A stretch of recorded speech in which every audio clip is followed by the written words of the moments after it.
13 फरवरी का दिन भगवामय होता व्हाइट हाउस। मोदी ट्रम्प की सुपरहिट दोस्ती। लेकिन उसके बाद क्या? भारत के प्रधानमंत्री को ग्रेट बताने वाले अमेरिकी राष्ट्रपति डोनाल्ड ट्रम्प क्या मौका मिलते ही धोखा देंगे? आज ये सवाल इसलिए क्योंकि एक तरफ जहां पीएम मोदी की अमेरिकी यात्रा में दो देशों का एक नया भविष्य लिखा जा रहा है, दूसरी तरफ 400 वर्ष पुरानी भविष्यमालिका पुराण के हवाले से भविष्य में अमेरिका द्वारा की जाने वाली गद्दारी का भी दावा किया जा रहा है।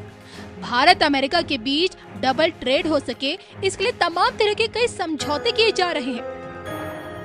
2030 तक द्विपक्षीय व्यापार को $500 बिलियन तक पहुंचाने का टारगेट सेट किया जा रहा है। आने वाले 10 सालों का फ्रेमवर्क तैयार किया जा रहा है। पीएम मोदी को F-35 स्टील्थ फाइटर देकर भारत की ढाल बनने की कोशिश हो रही है। ट्रम्प मोदी की सुपरहिट दोस्ती से भारत अमेरिका के रिश्तों को पावरफुल बनाया जा रहा है। लेकिन आज का यही अमेरिका क्या कल युद्ध का सबसे बड़ा कारण बनेगा? क्या अमेरिका की गद्दारी भारत पर होने वाले अटैक की नींव रखेगी? पीएम मोदी के भारत लौटते ही क्या अमेरिका अपना असली रंग दिखाएगा? इन्हीं सवालों के बीच मार्च में होने जा रहे मीन में शनि का महागोचर क्या किसी अनहोनी का संकेत है? अमेरिका को लेकर भविष्यवाणी का पुराण की आखिरकार पिक्चर कहती क्या है? इसी को लेकर धर्म ज्ञान पर परम पूजनीय पंडित श्री काशीनाथ मिश्र जी क्या कुछ बोले, देखिए। गुरुजी, मैं आपसे ये भी जानना चाहूंगी कि आप बता रहे जिस तरह से मीन में शनि की मौजूदगी, तो और आप बार बार ये भी कहते हैं कि भगवान कल की अवतरित हो चुके हैं, लेकिन जो लोग आपसे पूछते हैं कि भगवान अगर कल की अवतरित हो चुके हैं तो कहाँ हैं? फिर मीन शनि की युद्धि के बारे में आप हमें समझा रहे हैं। आप ये भी दावा कर चुके हैं कि 13 मुस्लिम देश भारत पर आक्रमण करेंगे। लेकिन एक तरफ तो देखिए, हम अपने भारत की एक बड़ी सुंदर पिक्चर देख रहे हैं। हमारा आज का भारत, आत्मनिर्भर भारत, दिन पर दिन शक्तिशाली, पावरफुल होता जा रहा है। आज अगर रूस और यूक्रेन के बीच जंग छिड़ी हुई है तो उस जंग को शांत करने के लिए अगर किसी देश की तरफ देखा जाता तो भारत की तरफ देखा जाता है। तो हम ये कैसे माने कि भारत पर भी कोई देश अटैक करेगा? देखो, आत्मनिर्भरशील भारत ये बड़ा सुंदरता है। आज भी ऐसे स्थिति पर भारत पहुंचा है, ये बड़ा आनंद का बात है। पर हमारे देश एक पवित्र देश के नाते, जैसे युगांतर से भारत एक पवित्र भूमि था जी, जहां आर्य लोग बसवास कर रहे थे। अब आर्य लोग मांस मछली मदिरा मांस पाप करने लगे हैं। तो इसलिए तरक्की का अर्थ नहीं है धर्म को छोड़ लेंगे। अगर भारत के लोग धर्म को पकड़ लेंगे तो तरक्की के साथ धर्म के साथ वो आनंद में रहेंगे जी। अगर आज के दिन में जीव हत्या सबसे ज़्यादा होता है, आज के दिन में गोहत्या ज़्यादा होता है, आज के दिन में पाप हमारे देश में जो होता है, आप लोग रोज़ अखबार में न्यूज़ में देखते हैं। तो ये पाप का अगर अंत नहीं हुआ, सुंदरता कहाँ आया? तो इसलिए उसका एक परिवर्तन जरूरी है। और मीन शनि चलन जो हो रहा है ये सारा विश्व के लिए हो रहा है, भारत के लिए नहीं। तो उसका फल सारा विश्व को भुगतना पड़ेगा। ये लड़ाई धर्म और अधर्म का है। धर्म को प्रकाश करने के लिए लड़ाई हो रहा है। और अगर आपसे कोई ये जानना चाहे कि इसी युद्ध में वो देश कौन सा होगा जो सबसे पहले भारत पर हमला करेगा? ये अच्युतानंद ने लिखे हैं इसके बारे में। चारि दिगरे चहल पड़िब, चीना संगे आद्य समर हेब, चाकिरिया माने फेरस्त हेबे, चोर माने अति प्रबल हेबे, चौअदी नदी बसे देशे जे, चरण चुटिया भूरिश्रवा से तो जन्म असुर देशे जे। मीन शनि चलन होगा, चारों दिग में युद्ध का प्रभाव यानी डिक्लार होगा।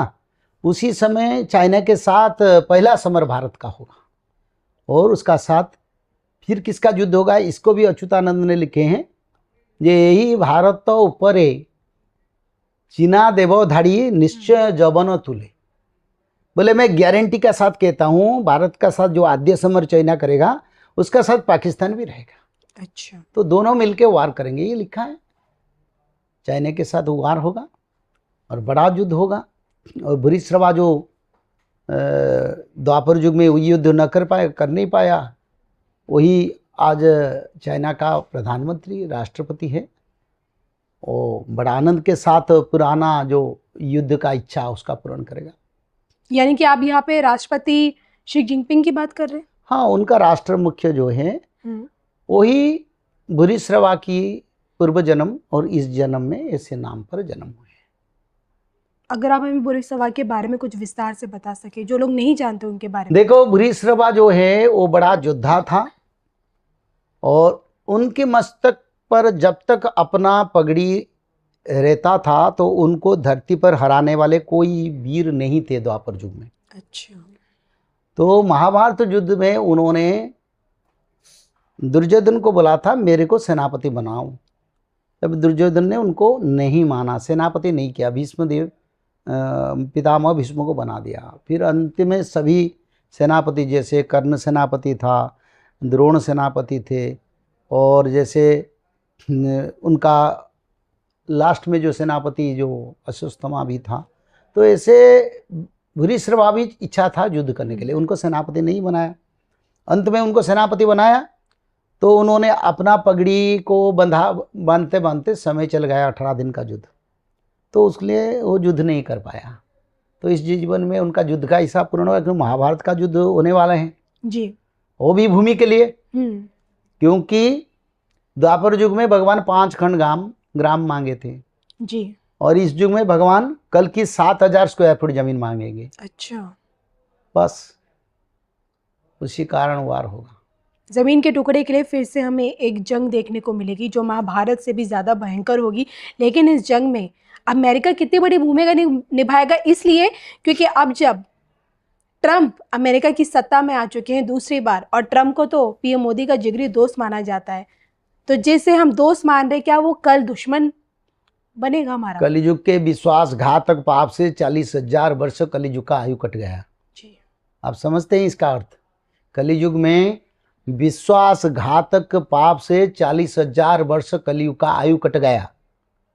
तो हमारी सुंदर मनोभाव को विश्वासघातकता कोई नहीं करेगा, ऐसे कैसे मैं बताऊंगा। लेकिन मुझे लगता है यहाँ 40,000 वर्ष कट गया कलियुग का आयु। 4,32,000 से पाप का विघटन। एक पाप विश्वासघातकता, यानी जैसे हमारी आज विश्वास है अमेरिका को जी, पर विश्वासघातक लोग करेंगे। 40,000 वर्ष कट चुका है, ये सत्य सिद्ध प्रमाण है। तो इसीलिए जो विश्वास है उसको विश्वासघातक लोग करेंगे, कर रहे हैं। बंद के देश को भेजे ना लोगों को जी, तो उससे बड़ा और क्या हो सकता है माँ? उससे बड़ा विश्वासघातक क्या हो सकता है? जिनकी विजय पर हमारे देश की सरकार की, हमारे देश की व्यक्तित्व की सहयोग था। जीतने के बाद भारत के विरुद्ध में और भारत को लोगों को हाथ कड़ी पहना के वो भेजते हैं जी। ये क्या विश्वासघातक नहीं है? उससे बड़ा विश्वासघातक आगे होगा, भारत के विरुद्ध में वो समर करेंगे और सीधा सीधा पाकिस्तान चाइना को समर्थन करेंगे। उसको भी आगे आप देखेंगे। पर जिस देश में भगवान है, जिस देश में धर्म है, जिस देश में खुद भगवान जन्म हुए, उसी देश को तोड़ने वाले धरती पर कोई नहीं है। तो इसलिए जैसे पहाड़ियाँ के साथ कोई ईंटें फेंकते हैं ना, वो ईंटें चूर चूर हो जाता है। भारत के साथ लड़ाई करने वाले कुछ समय के लिए तो टिकेंगे, आगे विनाश ही विनाश देखेंगे और रोएंगे बैठ के। उद्धार करने के लिए कोई नहीं रहेगा।